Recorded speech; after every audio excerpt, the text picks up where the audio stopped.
August 25th. St. Louis, King. The mother of Louis told him she would rather see him die than commit a mortal sin, and he never forgot her words. King of France at the age of 12, he made the defense of God's honor the aim of his life. Before 2 years, he had crushed the Albigensian heretics and forced them by stringent penalties to respect the Catholic faith. Amidst the cares of government, he daily recited the divine office and heard 2 masses, and the most glorious churches in France are still monuments of his piety.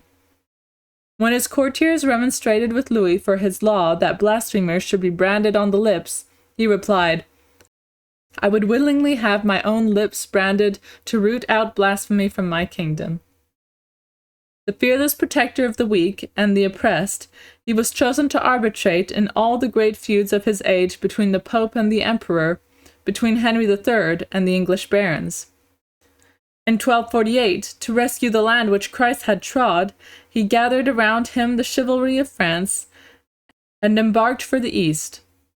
There before the infidel, in victory or defeat, on the bed of sickness or a captive in chains, Louis showed himself ever the same, the first, the best, and the bravest of Christian knights. When a captive at Damietta, an emir rushed into his tent, brandishing a dagger red with the blood of the Sultan, and threatened to stab him also unless he would make him a knight as the Emperor Frederick had Picardon. Louis calmly replied that no unbeliever could perform the duties of a Christian knight. In the same captivity, he was offered his liberty on terms lawful in themselves, but enforced by an oath which implied blasphemy, and though the infidels held their swords pointed at his throat and threatened a massacre of the Christians, Louis inflexibly refused.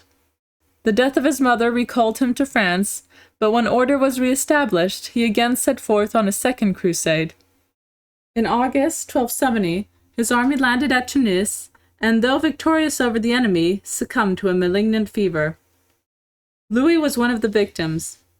He received the viaticum kneeling by his camp bed, and gave up his life with the same joy that he had given all else for the honor of God. Reflection.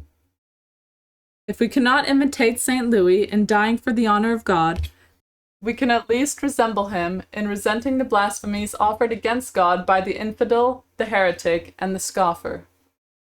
Amen.